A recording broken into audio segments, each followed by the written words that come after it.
Hello everyone, welcome to Ekamayas Academy. So today is 11th February 2025. So here we are going to discuss one most controversial topic, that is Uniform Civil Code. Few people are with Uniform Civil Code, that Uniform Civil Code has to be implemented in India, and few are against it.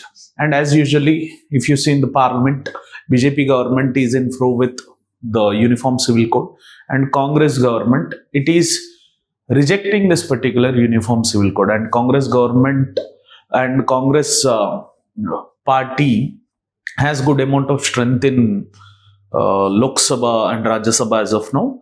It will also has its larger say in Uniform Civil Code now. But it is on the state's discretion that few states have passed this particular Uniform Civil Code. And in that one particular state is Uttarakhand. So on that particular basis, what are the challenges which are present that we are going to calculate in this particular article? The headline is the problem of regulating live-in relationships. So live-in relationships, due to the increase in westernized culture, they are been increasing as of now. So how to condemn these particular live-in relations? Earlier, Supreme Court has declared adultery as a legal segment, but later on they nullified. So how these kind of changing scenarios have to be taken into consideration so that we can regulate these particular live-in relations. The Uttarakhand's Uniform Civil Code, if you see, it erodes sexual autonomy and reinforces state and social control of individual sexual choices in it. So how and what they have did, that is what we are going to discuss. In the context, if you see, the implementation of UCC, Uniform Civil Code, in Uttarakhand marks a significant shift in governance of civil life, particularly concerning with live-in relationships. So chances are there this particular live-in relationship concept might be triggered, and it might be an expected topic for UPSC 2025, including prelims, mains, and personality test. So within these three segments, chances would be very great that live-in relationships would be coming into picture. And people who are going to the personality test from now for the UPSC CSC notification 2024, as the interviews are being held in different phase-wise manner, you get ready with this particular UCC and develop an opinion on this UCC so that it would be helping you in delivering a right content to the panel which would be sitting in front of you. And this particular code, if you see, the Uniform Civil Code mandates the compulsory registration of opposite sex live-in relationships and criminalizes non-compliance. So this particular Uniform Civil Code which is there, it mandates, it makes a mandate to an individual that a compulsory registration of opposite sex live-in relationships and criminalizes non-compliance is there.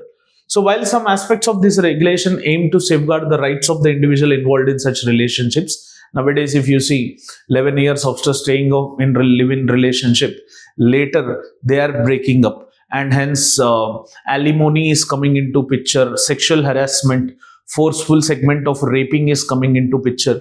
So that's why it will also regulate the rights of the individuals as such. And others raise concern regarding with the personal autonomy, privacy and state interference, because this particular matter is not associated with any state related segment. So personal autonomy and right to privacy and state interference are those particular challenges which are being attached with this particular Uniform Civil Code as of now. And if you could see the Uniform Civil Code, what are the areas which it generally covers? One is the marriage as an area, clear, which it would be involving. Divorce as an area which would be involving. Maintenance of the individual or the person who is dependent on the other, not necessarily woman dependent on men. And inheritance, adoption and succession of the property. So in all these segments, Uniform Civil Code is going to cover as such. And if you see Article 44 of the Indian Constitution mentioned in DPSP, this UCC refers to common set of laws governing civil rights of every citizen. This is what the basic fundamental definition which has been given in the DPSP segment. Simply, in a simpler terms, I have written the UCC as such. It is the idea of having common set of personal laws on marriage, divorce, inheritance, adoption and succession that would apply to all citizens irrespective of the religious affiliations. And non-BJP members, they are condemning this particular issue is like, as in Muslim Shariat law, if you see, there are some different marriage laws which are attached with it. So, as this UCC is applied for that particular Muslim community also, and so-called as minorities, Muslims as minorities in India, they are condemning this particular decision that they are having interference into the religious segment also. Clear. Underlining principle of UCC that laws should be gender neutral, religion neutral.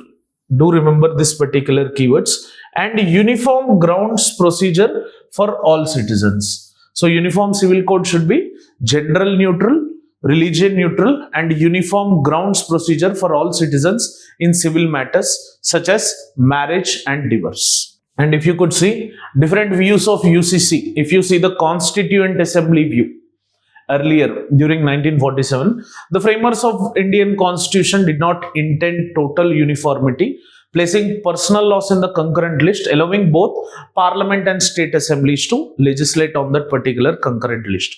This was the opinion that complete uniformity in this diversified Indian society would never happen. And 21st Law Commission ka view if you take, the 2018 Law Commission consultation report recommended reforming and codifying family laws across religions to reduce ambiguity and stating that uniform civil code is neither necessary nor desirable at this stage. This was the saying of Law Commission. Coming to the Supreme Court's view. In many cases, Supreme Court called the implementing the UCC. Supreme Court held Goa as shining example of Indian state with functioning of UCC as such. Despite Uttarakhand में लागू हुआ है, but still implementation bottlenecks are there. And central government, as you see, it is in the favor of UCC. It states that different property and matrimonial laws for various religions are threat to a nation's unity. So government is on this view, Supreme Court is also in this view. These two particular organs, which frames up the major organs of the government, they are in favor opinion of this particular UCC. Now we have to see whether they would be passing this particular UCC or not. So what are the pros and what are the cons which are attached with this UCC? So promoting gender equality, clear, is one particular positive thing which is there, where laws are equal for everyone, gender neutral, religious neutral, and eliminate the discriminatory practices against women in whichever religion it is, let it be in a Hindu religion or the triple talaq conspiracy, in the Muslim woman. Triple talaq is one such kind of a weapon which showcases the patriarchal nature of that particular individual in Islam community and align with secular nature of Indian state, reform of outdated and regressive practices whichever would be followed in different religions, because different set of religions would be having different sectoral orders, and those particular outdated orders and reforms, they could be eliminated. These are the positives, but on other side we also have negatives. Some civil laws are inseparably connected with religious beliefs and practices. So obviously when you touch UCC, obviously it will poke the religious content for sure. And this particular UCC implementation is against the religion, against the right to freedom of religion, which is guaranteed under Article 25 to 28 of the Indian Constitution. And third negative is like the implementation of UCC could be politically exploited, leading to social unrest. It might lead to communal violence, or it might lead to communal riots in an increasing state. And UCC might not adequately accommodate the unique customs and sensitives of different communities who are present in the nation. So these are pros and cons. So we have to follow a medial path that not complete uniformity can ever be followed. We have to follow a path which is very essential and where we can focus on stigmatic approach as such. And if you could see the primary motivation behind regulating live-in relationships, what is the primo moto? So why we have to necessarily regulate these particular live-in relationships? The reason number one is protection of vulnerable parties. So vulnerable parties, one of the primary motivations behind regulating this live-in relationships is protection of vulnerable individuals, particularly vulnerable parties include women and children, where UCC grants legitimacy to children born from live-in relations, whoever would be taking the birth from living relations, extended them legal recognition that was previously available only to those born from void or voidable marriages. So children, whoever would be taking the birth during the live-in relationship, they would be getting the extension form of legal recognition. And the laws provide a legal remedy for maintenance in cases where a partner is deserted. So if there is any issue post that living relationship, there shall be a legal remedy and law which shall protect and give the maintenance for that particular segment.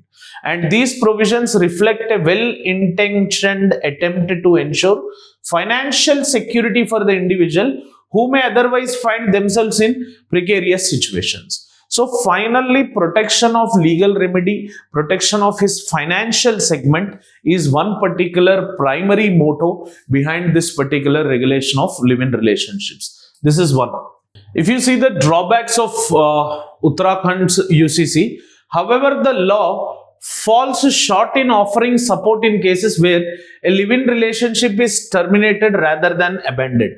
So this particular segment where in Uttarakhand case study we can learn is, in this particular Uniform Civil Code, the law which is applicable, it is falling short in offering supports in cases where live-in relationship is terminated rather than abandoned. So if, let's say, if the both parties, have decided that they would break this particular live-in relationship, in that particular case, law is falling short. This is point number one. Since termination merely requires a statement to register, a partner may be left without recourse for the financial support. So this is second drawback which we could sense. And this gap in legal framework exposes a fundamental contradiction that while the law seeks to protect individuals in live-in relationships, it simultaneously upholds their informal nature, failing to provide necessary safeguards post that particular separation. One is, law is falling short when it is terminated. Second, since termination merely requires a statement to register, a partner may be left with no financial support post that particular registration or ending of that living relationship. And there is a legal framework gap which exposes a fundamental contradiction, saying that while it is protecting the individuals in live-in relationships, but it is also upholding their informal nature, failing to provide necessary safeguards post that protection or post that particular separation. Clear? And additionally, the exclusion of same-sex marriages from these provisions. Right now, if you see in India, same-sex marriages have been legalized. And this particular UCC which is there, it is not focusing upon the same-sex marriages. Live-in relationships in the same-sex marriages are not guaranteed. Further highlights the law limitation. Here also law has its limitation. And by recognizing only opposite sex living relationship, UCC is leaving LGBTQ plus individuals without legal protection. So as LGBTQ has been legally recognized, now they are not having any legal protection under the UCC, as the motto of UCC itself is gender neutral and religious neutral. We are not finding any kind of gender neutral in this particular case. If you see like exclusion of the same-sex marriages and LGBTQ coming into picture. Some other problematic aspects of Uttarakhand law, if you could see, the problematic definition of live-in relationships. There is no perfect definition of this, where the UCC's definition of living relationship is vague and overbroad, borrowing it from the Protection of Women from Domestic Violence Act 2005. So the definition which they are giving of living relationship, they are borrowing this particular definition from the Protection of Women from Domestic Violence Act. So already जो existing है उससे जो definition लिया है, but नया कुछ definition बनाए नहीं, which describes them as being in the nature of marriage. So this definition they have been given for the live-in relationships. No separate definition has been created. And many live-in relationships do not resemble marriages as such, as everyone knows. Some may be transient, while others may not involve economic interdependence or domestic responsibilities. The requirement to register a live-in relationship within 1 month fails to acknowledge the fluid nature of such arrangements. If you are in a live-in relationship, if within 1 month you are not making or acknowledging this particular nature of the registration, then it is considered as nullified. Hence, that is one particular problematic approach. By imposing strict registration requirements, the law may compel individuals to formalize the relationships. So they might formalize the relationship like we are just friends and हमारे बीच में कुछ नहीं है, ऐसा मतलब formation जो अगर if you forcefully impose those particular regulations and restrictions, chances are there individuals might formalize the relationship that they do not fit within the traditional legal definitions, leading to unnecessary bureaucratic complications over here. So definition कुछ खास दिए नहीं. What is living relationship? अगर if a person is staying with a woman in a paying guest, है ना, is it considered as a live-in relationship, or is it if they have a sexual affair or physical affair, then is it considered as live-in relationship? So ये कुछ खास दिया नहीं. They have directly lifted already existing definition from this domestic violence as such. And second problematic issue is violation of sexual autonomy and privacy. See, sex is one such kind of an institutional aspect or a biological need which we don't want to discuss in an open debate. So individuals have their privacy of sexual autonomy in India as such. But a major concern of UCC comes with that its infringement on the individual's right to sexual autonomy and privacy. And even Supreme Court of India in Shakti Vahini versus Union of India 2018 case affirmed an adult's right to make autonomous decisions regarding sexual relationships, and back then they have declared adultery as legalized. The UCC, however, introduced measures that could enable family and societal interference in personal choice. Clear? So, ये contradictory है. Like, is our sexual autonomy and privacy being adorned, questioned? But UCC introduced the measures that could enable family and societal interference in personal choices. So UCC is saying that family and societal interference in personal choices can be introduced. That is not triggering any kind of sexual autonomy or privacy as such. Clear? And treating live-in relationships as law and order issue. ये बहुत बड़ा मसला है ना. Nowadays people are seeing this live-in relationship, and most of the cases, as my family members, few work in police station है ना, as a police constable and head constable के जैसा वर्क करते हैं. डेली जितने भी केसेस आते हैं ये कुछ तो कुछ अलग ही फ्रेम से, मतलब लिव इन रिलेशनशिप का कंपोनेंट जो है that is segmenting as a law and order issue which is appearing at the forefront, keeping criminal issues aside.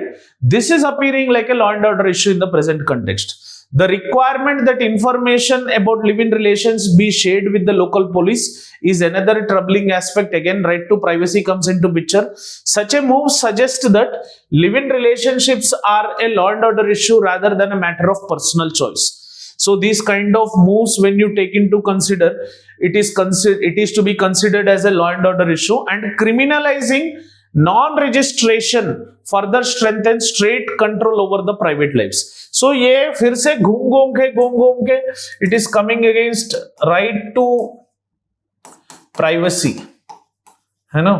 घूम के बाद यहाँ पे आ रहा है. And Article 21 of the Indian Constitution inbuiltly have right to privacy as one of the major important component inbuilt in it.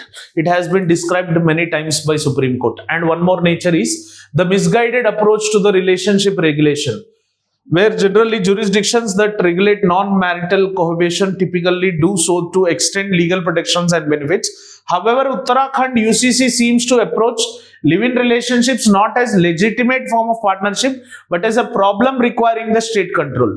This is what the state is adhering, that whenever there shall be, see, जहाँ तक problem नहीं आया तब तक ठीक है.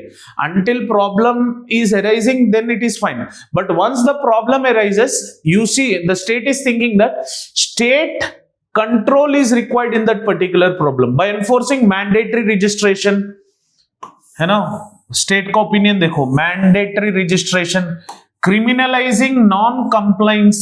The UCC moves away from rights-based approach and instead imposes unnecessary restrictions on the personal freedom. फिर बात घूम घूम के आर्टिकल 1921 पे बैठ रहा है, ठीक है. Instead of empowering individuals in live-in relationship, it subjects them to greater legal scrutiny and potential societal backlash. So ये यूसीसी ऐसा लग रहा है कि like for example if I am maintaining A live in relationship, तो मैं जाकर registration कराऊं, तो rather than empowering me, it is appearing like it subjects them to a greater legal scrutiny. Point number 1, मैं खुद जाके मैं फाइल अप करूं कि लिव इन रिलेशनशिप, आगे जाके फिर कुछ हुआ फिर मेरे ऊपर बदनाम. एक तो लीगल स्क्रूटनी है, and one more point is potential societal backlash. So society would be seeing this as a tremendous negative event, and chances would be there they might showcase me as a negative face up in my family backup and my societal backup, my individual freedom, my societal freedom might be disturbed in this particular consideration. तो conclusion इस बात पे आता है कि like while Uttarakhand UCC aims to provide legal safeguards for the individuals in live-in relationships, by its provisions raise significant concerns. जो भी provisions, ये compulsory registration करवाना, legal backing up, raises concerns regarding autonomy, privacy and state interference too. ये एक issue है. The mandatory registration requirement, parental notification clauses. ये देखो कौन सा ऐसा पेरेंट है जो हाँ बोलेगा. 100 में not even 1, 100 में not even, लाख में एक हो सकता है. Societal norms ऐसा है. And criminalization of non-compliance, clear, undermine the principles of sexual autonomy and personal freedom.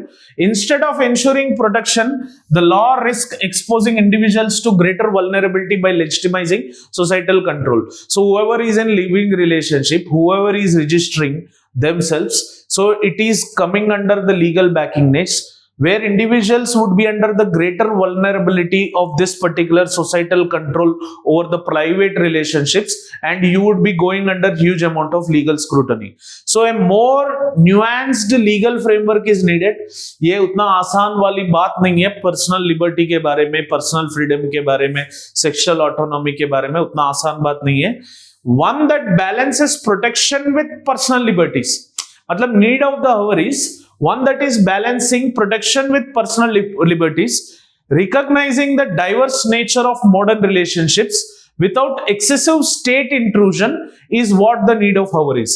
So this particular component which I have written here, ये जो paragraph है, you can write in any of your UCC answers as a conclusion, है ना. तो problems है sexual autonomy, personal freedom के ऊपर आप बात कर सकते हैं. You can read, you can write and focusing on sexual autonomy and personal liberty, and legitimising societal control over private relationships is one particular component you can focus upon with. Clear? So this was the segment regarding with the UCC as an approach. Clear? So hopefully you have enjoyed this video, and please try to read more and more regarding with UCC. Chances are very great that this article might repeat in newspaper in number of times. We would be discussing but that particular UCC component.